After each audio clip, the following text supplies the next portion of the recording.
Hello everyone! It's been way too freaking long, and I'll tell you why.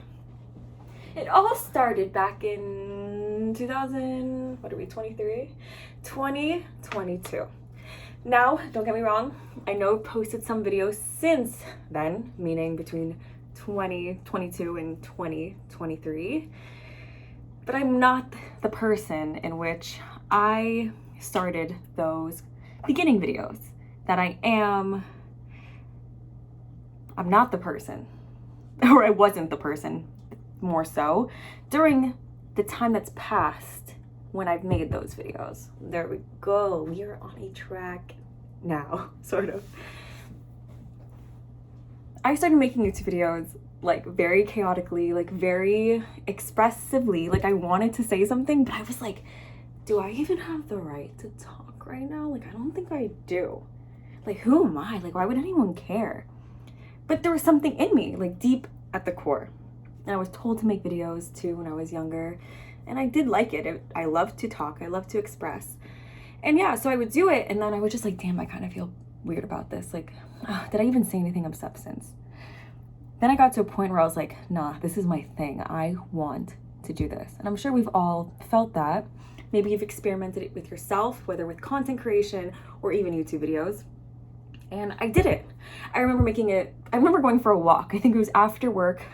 I graduated college and I kind of was doing this like no pressure lifestyle because I knew what I wanted to do would come, which is a topic for another story. We can get into the whole concept of becoming in life from my perspective, and there's different paths to that. But I decided to do this job and it was very cash, and I'm like, what's my passion? Like, what makes me feel delicious on the inside? What, fucking sparks me? And I love to talk, right? As you could tell. And I was like, I'm gonna start making YouTube videos. I'm gonna get into it, I'm gonna talk my shit, right, mate? And I remember making a YouTube video, and then it was good. I actually got like a pretty decent amount of views comparative to like what I did later down the road, which didn't do as well because I don't think I was in my presence. I got like 247 views. That's a fucking shit ton for someone who like posted like here and there. I remember making a video, and this was when I cut someone off out of my life. I cut him out. I was like, cut the fat. My mom might come, and I did not tell her not to, so aka she might come. And then I cut someone in my life, and then they came back in because I fucking let them back in. I cut them off and I was like, wait, I think I can fix this with some Gorilla Glue. 1 second. But then I was like, oh wait, no, you can't really glue people together. It's more of like an object type of glue. And then that didn't go well. And that fucked with my mentor because it's not that I'm weak, but I'm very sensitive, very sensitive. And also like, bro, like toxicity, like allowing that into your life is not the best, obviously. And the reason I'm making this video is not to talk about toxic people, but more so about the concept of being distracted. And I would like to attest, I'm putting my hand on this imaginary Bible, that I got distracted from who I am, what I want to do, and like how I view myself so many times. For me, I'm gonna keep it a $1.50 with y'all.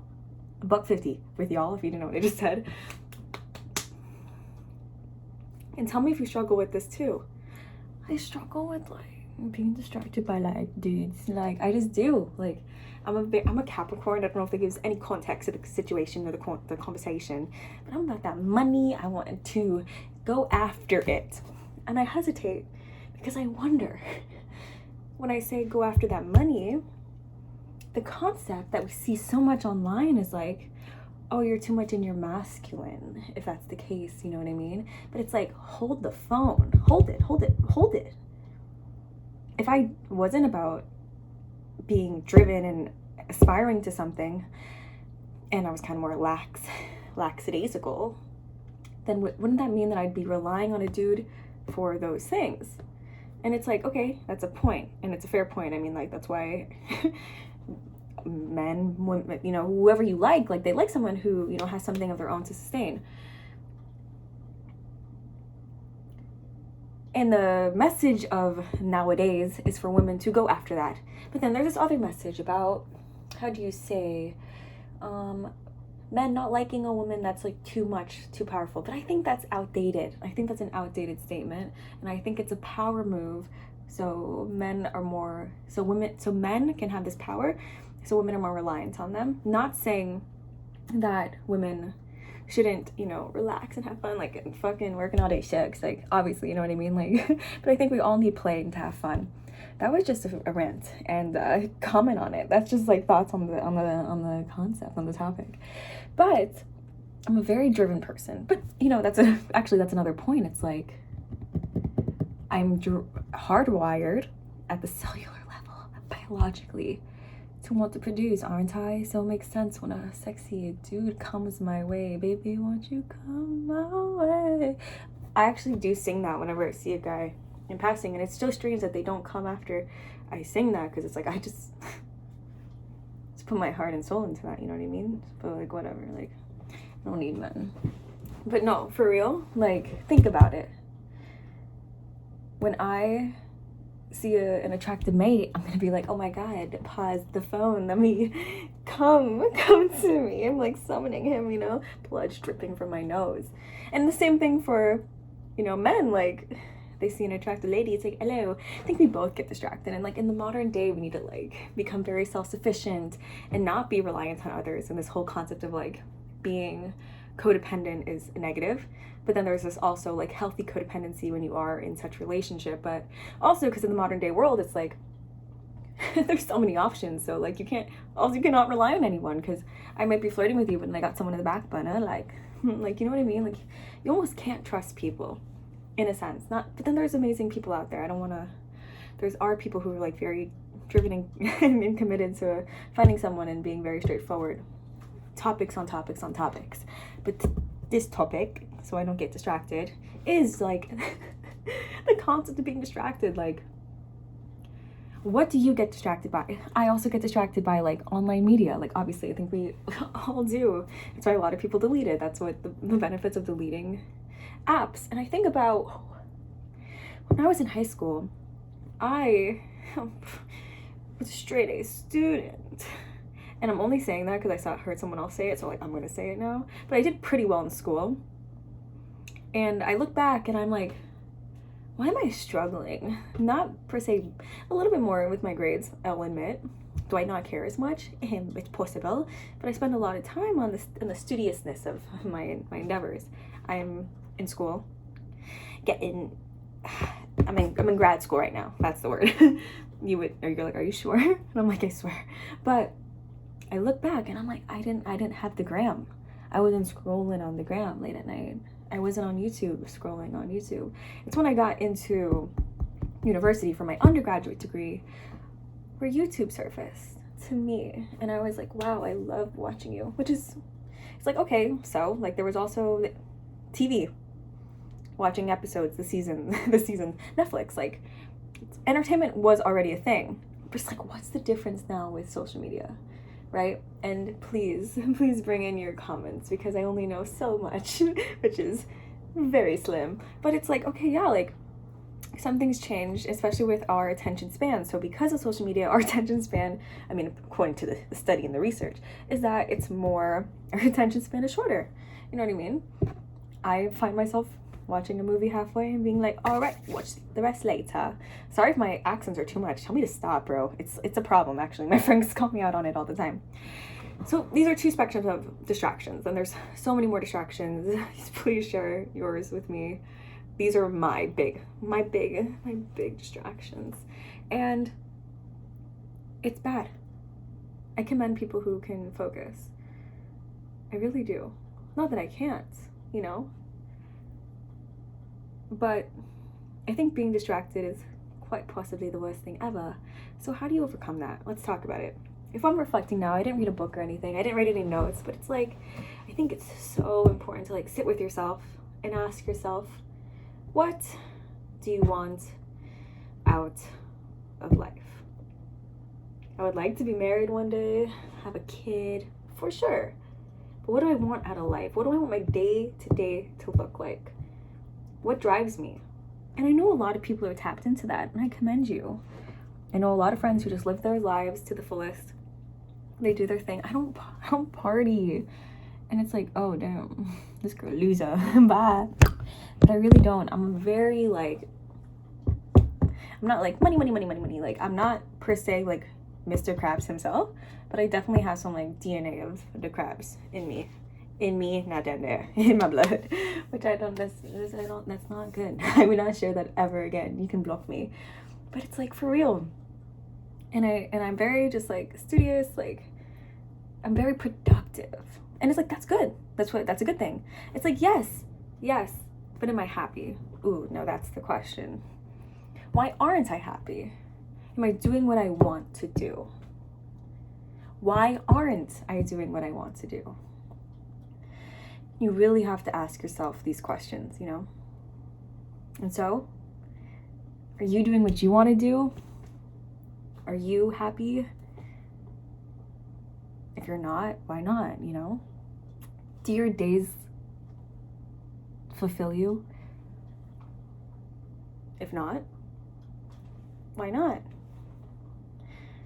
Are you getting distracted? Ouch. I know I am. And I think this is something we have to work on. You and me. As a society. Too, if they can relate. I know a lot of people pursuing their dreams and goals, and it's like, I'm jealous because I want that. Why aren't I doing that? Well, also I'm living in a way in which is safe. I'm living a safe way. Going to school again. Obviously, I have aspirations of what I'm doing. You know, I'm doing it for a reason. My mom's calling me. And so I shall wrap up with this video because my mom is summoning me. It's Father's Day. We're gonna go party down the block, get some tea. I guess I do party. But yeah, my thought process was interrupted slightly, but I hope this makes sense to you. And as I said, I'm living the safe life, but I think you have to make time for the things you want in this life too. So cut the fat of what distracts you and stay focused on your mission statement, on your values, and like what you want out of life. Your mission statement should be, what do I want? And yes, live the practicality of life that you know is going to almost be a safe route in a sense, but it's important to take risks. And if that's you and you feel so confident in that, do that. For me, it's like it's a paved way into there. I got to see some momentum towards it first, and I think this is a huge step to get back into. So reminder, don't get distracted. And if you do, snap yourself out of it. Like what is your mission? What is your purpose? Make time for that. Cut out things that don't serve you. I love you so much. Thank you for watching. I know it's been so long, but I hope this resonates. And yeah, let's talk more. I'm gonna release a podcast soon, which is gonna show more of who I am and gonna give you like so much of a better sense of like this thing I've tapped into, which you probably don't know because you're probably just watching this. You're probably just meeting me. I'm Amber from Miami, Florida, and if that gives you any context, I'm just like, okay, she's a Miami girl. Okay, noted. That's all I need to know. But yeah, so let's go for the journey. Let's go after our dreams, whatever your dreams are, but do it, you know, because if you don't do it, then time is gonna pass and you're gonna regret the time that you didn't make to do it. So start sooner than later, and don't get distracted. Enjoy your day, enjoy your evening. Go to bed at a decent time because I don't, and I need to, because like you, I can't get distracted. I need longer. Goodbye. We'll talk soon. Let's do the podcast thing. I think you will like that. If you like this, I do it with my friend. His name is Chris. The podcast is called 20s to 30s. It's not out yet. We haven't released the first video, but this is my first promo. And yeah, I think if you love deep, insightful conversations and very vulnerable, honest conversations as well, where we both reveal things about our experiences and are very open to others as well, then you'll like it. And we welcome your opinion and your perspective because that's life, you know? Adios. Amber here. 20s to 30s coming soon. Give me a kiss if you like it. Mwah. Bye.